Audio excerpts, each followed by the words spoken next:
pain is inevitable. Yeah. People that ignore that, I feel are just naive or lying to themselves. But we get to choose if we're going to suffer. And we get to choose if we're going to worry about the risks that will always exist, or do we position ourselves to have the highest probability of success? That's where you should spend the majority of your time, is dreaming, not worrying. And the only way that you can do that is if you have actually created something that you're looking forward to, not that I think a lot of people are generally concerned about retirement because they have no idea what they're going to do with their time. Absolutely. You're losing a part of your identity. Welcome to the show. This is the Build Big, Live Bigger podcast. This is where you get real clarity about retirement so you can build a plan that blesses your life instead of becoming it. We'll share what you need to hear to replace worry with confidence, protect what you've built, and actually live your dreams, not your fears in retirement. Let's dive in. Welcome to episode 25 of the Build Big, Live Bigger podcast. My name's Johnathan Burgess, and I'm joined by my phenomenal co-host today, Matthew Hastings. So welcome, Matt. I don't think I've gotten to do a podcast with you yet. You're welcome. No, don't downplay yourself. So Matt's actually our longest tenured advisor here on staff. So you were my guinea pig. Really was, yeah. Your pet. Oh, he was. This is going to be wild today. And we're not doing any take. We're not doing any second takes. We're only running with this one take. One bite. Everybody knows the rule. Oh my gosh. So I'm really excited to do this one today. But what we're going to be talking about today is living your dreams, not your worries, in retirement. And I wanted to say a little bit about Matt. So Matt was my guinea pig, but he is not a guinea pig to the industry. So he was, 10 years at, you started at Merrill, then JP Morgan after that, then decided to make the crazy jump and come on with this wild company called Big Money Retirement, which I think every team member goes through that internal, like, am I making the right call? This place is called Big Money. But once you get here, like, you find out the reason we have the name, retirement's a big decision. You only get to do it once. And you determine your income for decades, your spouse's livelihood, and the legacy you're going to leave. So, Big Money Retirement. Retirement's a big decision. So. Yeah, our clients have kind of given us those nicknames where originally we know the origin, but clients are telling us, well, that means to me big impact. We make these big decisions, but it doesn't feel as big. Yeah. After they start working with us. Yeah. So Matt's superpower is he's a great advisor, phenomenal connector. I give him a hard time because he has a lot of stories of clients crying in his office, I think, because they open up. Good stories. Yeah, good emotional stories. Connections. Yeah. So, but Matt, if you just walk into his office, you think you might be meeting with your psychiatrist. So. A lot of therapy gets you that way. Oh, my gosh. I don't think I ever had as many clients cry as you've had cry and open up to you. Maybe I'm just harder to connect with. I don't know what it is. I ask deeper questions. Yeah, you do. You do. You really want to get to the root of things. Yeah, no such need being surface level. Yeah, that's awesome.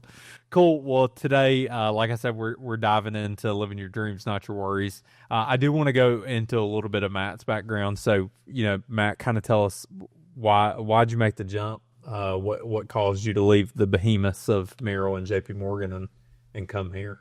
Yeah, so if we go back in time a few years ago, I get this random call, and just like most recruiters, they're like, hey, you should meet with this group.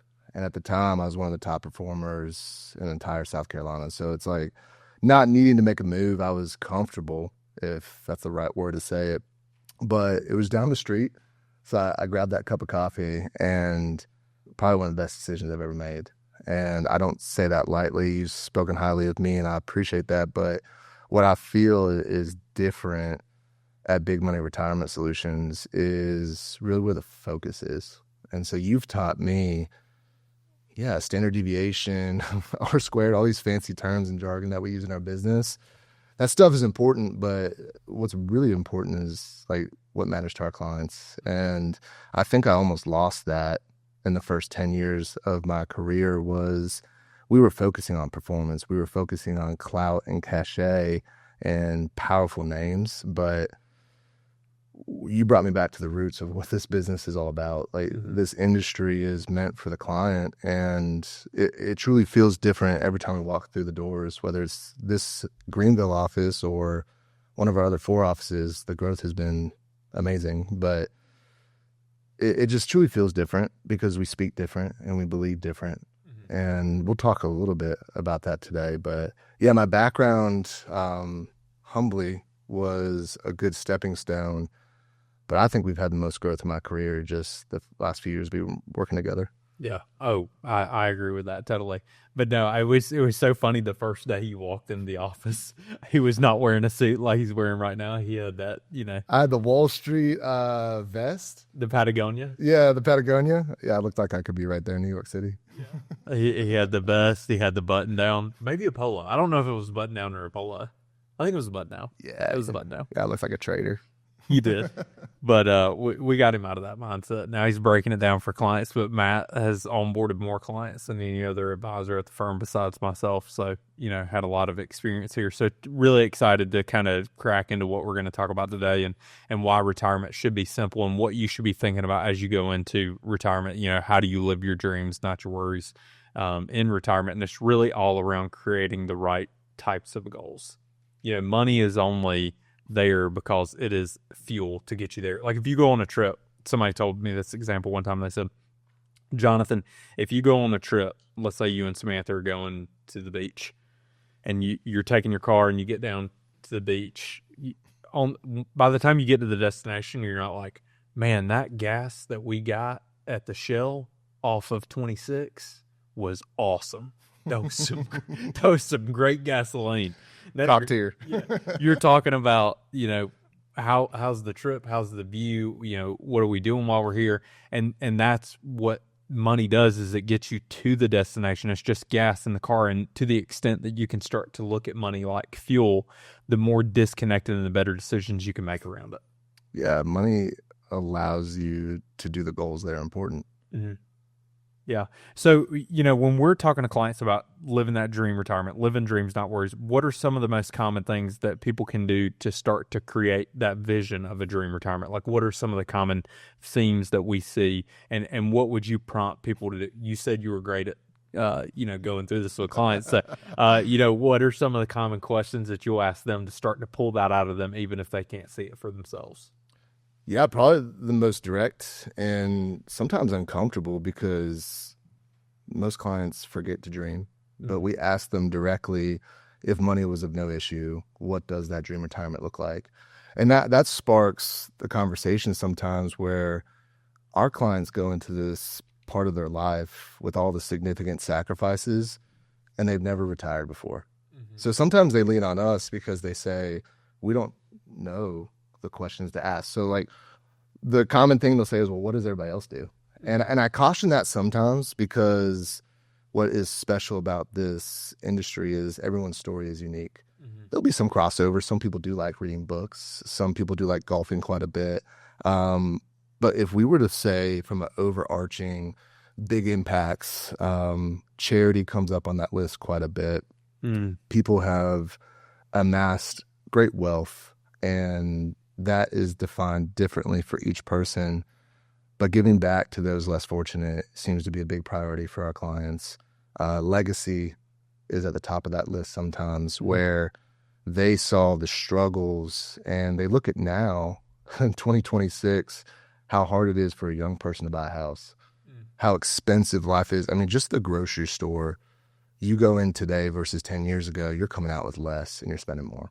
And so that fear of, are my kids going to be in a better position, or other family members? So leaving that legacy where they've done an amazing job saving, investing, so that other people can benefit. Some people on the opposite, they're like, Matt, that sounds great, but can we take everything that I've saved and make sure that I can go on those beach trips and enjoy the family time, but not have to worry about running out of money? And so those come up a lot. Other dreams are maybe living in a life that to some feels impossible, to others is just scratching the surface. So can we make lasting impacts not only in this generation, but can we enjoy life to the fullest? Mm. So can we have that second home? Can we enjoy nice things? And can we make our life easier? Mm. Sometimes I have to push our clients that they're afraid to spend, but I ask them directly, well, if you could use some of this money, what would be easier? Could somebody else clean the house? Could somebody else cook that meal for you? Would you enjoy less stress as we go into these senior years? So those are some of the questions that bring up those tears. And I think they're happy tears because for the first time, somebody is pushing them or even leading them to think bigger than what's possible. And I think that's why the tissue box exists. Especially in Simpsonville. Especially in Simpsonville, yeah. The tissue box bill in Simpsonville is a little bit higher than Greenville. If retirement clarity matters to you, don't wait. Text BOOK to 864-920-3155 or click the link in the description below to get a free copy of Johnathan's book, Retire Right. It brings some tears to me too, because that's like what we're here for. Yeah. It's not about us. It's about the client. Oh, yeah. And I think that some people struggle to see that because it is a hard muscle to start to flex spending money versus saving money because you've been so used to, literally, it's how you got where you are right now. Yeah. Is saving. And to take that money and turn around and to start to live off of it, it scares the living daylights out of a lot of people. Yeah, because in our world, we don't have certainty and we don't have guarantees. And we're asking people to take that leap of faith in retirement, something they've never done. We've been able to do hundreds of thousands of times in our career for people, but they're like, I don't know if this will work. And they're leaning on us, trusting us to do that for them. And so I think that's where fears come in, but that's where we can flip the script and we can do the tools. We can use the resources at our disposal. We spend enough to give people that confidence. We're going to run the scenarios. We're going to do the stress tests. We can see the blind spots before you see them. Yeah. And so, another thing is when we're talking about goals and you're trying to craft a vision of what retirement should look like, we all have a person in our life that we look up to. Think about this, even as you're going into retirement, who's somebody who maybe had played a strong impact or had a strong impact in your life, like around giving, around traveling, around being with family, around giving to their family while they were alive. Maybe when, they passed away, they had a family member that passed away that left them a lot of money. How did they feel about that? Go talk to someone who inherited a lot of assets. How did that make them feel? Do I want to do that with my kids? Do I want to give them money while I'm alive? Or do I want to, give them all the money whenever I pass away? I mean, these are all things that you can start to work through mentally. And, if you don't know someone like that, go pick up a book. I mean, that's one of the easiest things to do. Shameless plug. I am going to talk about our book. I mean, or my book. One of the things in Retire Right is the first chapter is going from a saving mindset to a spending mindset, turning the ship. Like there's all these resources that are out there that you can start to craft that vision of retirement, but it takes time. But the other thing is you don't have to be the expert. And I talk about this all the time on the podcast, but I do not work on my car. I do not work on my house. Amy, you saw this happen downstairs. We walked downstairs this morning and this is a very nice building, but one of the tiles was hanging a little bit lower. And what did I do? I said, hey, call one of our clients, Tim. Call Tim. Tell him to come here and work on this. Tim knows what he's doing. If I went up there and got on the ladder, I'd end up messing something up. I'd cause more damage than I would, trying to fix something. And I know I have to stay in my lane. And so you never have to know how to do something. It's always a who, not how question. You only have to overcome the trust barrier. That is the hardest thing to do, is to find someone that not only can achieve the result, but can I trust this person? Yeah. And here's something that matters to say out loud, and most firms won't, but we are in this industry at Big Money Retirement Solutions. We are not for this industry. So that trust factor is confusing. When we sit with people, they come in with an expectation. Yeah, we're for the client. Yeah, they have an expectation or an experience with other professionals that some good, but a lot are in this industry and for the industry, and they're asking money questions, Mm-hmm. not dream questions. They sit there and you can feel it the moment we have an initial meeting. They come out and they say, here's my money. What should I do? Mm. Like, unfortunately, a lot of advisors skip the most important questions. Like, what is truly valuable to that client? What's a priority for them and their family? And they just focus on returns. They focus on performance, things that ultimately we have no control over. Yeah. And if anyone ever tells you going into retirement, you're not going to have any problems, they're wrong. I mean, the market's going to crash while you're retired, right? It happens every 3.2 years. You have a strong correction or a bear market. So that it's going to happen multiple times. Every year, we look back to 1980, the market, S&P 500 as an index, every single year, there's an average of a 14% drop. Every year. Yeah. Throughout the year at some point. Yeah. Yeah. And so the right coach will walk you through and say, okay, these things are going to happen in retirement. It's all, I love what Teddy says. He says it's not all rainbows and gumdrops. I know that's hilarious. I've never used that line, but you will now that you're a parent. Yeah. Yeah. But it's so true. Like, it's not going to be perfect. Yeah. But that's why you create a plan. You have items in your portfolio that do well in different times, and you have a foundation. You have to have a foundation going into retirement so that you can have peace of mind. Now, we can't get rid of bad markets. No. We can't do that. And if someone ever tells you they can, you should literally look at them and turn around and walk away.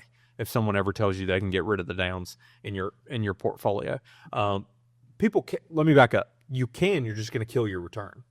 Oh, we could put it in cash. Yeah, we could put everything in a CD. Yeah. You're just going to kill your return. And you're going to have pain on the other side of that, which is inflation's going to continue to go up. And then at some point, you're going to be like, oh my gosh, a loaf of bread is $10. Yeah. And you're not going to be able to afford it. Something we've been talking about recently is pain is inevitable. Yeah. People that ignore that, I feel are just naive or lying to themselves. But we get to choose if we're going to suffer. And we get to choose if we're going to worry about the risks that will always exist, or do we position ourselves to have the highest probability of success? So if you told me, Matt, 75% of the time we're going to win, or 25% we're going to lose, I feel like we're going to go with the 75%, right? If we're going on 385 here in the upstate and we're coming into work and you said 75% of the time the traffic is light, I'm going to expect the traffic to be light. I'm not going to worry about that 1 out of 4, but I'm not going to ignore it. We're going to respect it, and we're going to figure out how to set it up the right way. And this is like a parallel for retirement. So when we have those client conversations, we don't ignore risk. But going back to the first question, what was special about Big Money Retirement?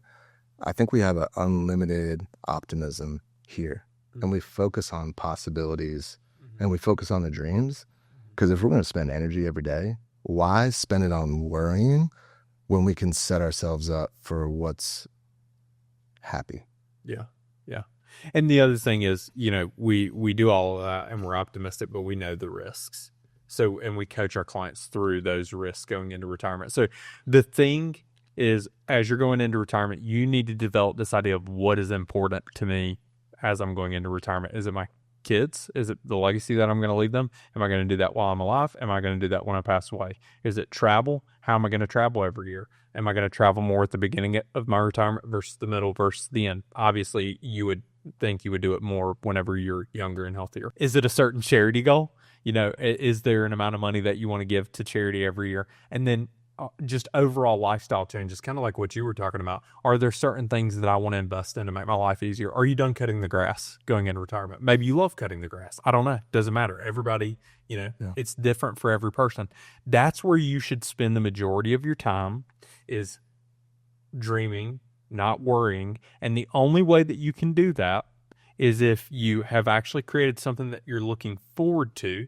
Not that I think a lot of people are generally concerned about retirement because they have no idea what they're going to do with their time.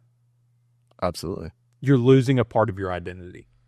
In the workforce, you go into work every day, you have this camaraderie around you. And here's the thing. Most people retire and put no time, energy, and effort into. You're literally becoming the CEO of your retirement. Most people worked in a job their whole life, and they were told, hey, this is how you do what you do. You you work in this area and you improved over time in that area, but now you have total freedom and total flexibility. And they're the CEO of their retirement. And a lot of times that level of flexibility scares the living daylights out of people, which is why you have to spend so much time figuring out this vision and deciding what it is that you want to do. And you have to find the right person to trust with your assets. That's the other thing. But the majority of your time should be spent creating that vision. Yeah, it's a push-pull mindset. A lot of people push, they grind, they work harder than a lot of other people, and that creates a duty and an obligation to something. But the pull in our lives, right? I think that's more powerful is, all right, I've pushed and I've worked, but now we don't have that identity. We're not working anymore. So what is pulling us in the direction of the next chapter? How are we having a higher purpose? Like, what is my purpose? And maybe that's why people cry a lot, because we'll go deep. And sometimes it's shameful to say, you know what, I never thought about that. But the cool thing about this job and our purpose is we add value in their lives. And when we start asking that questions, we see that light switch. We see them flip and start thinking about the possibilities. And that's truly what's exciting. And I truly feel that's different here at Big Money. So when we talk about pulling, I think that's huge. And if you have never thought about that in your life, or you don't have that feeling, maybe today is the day to start.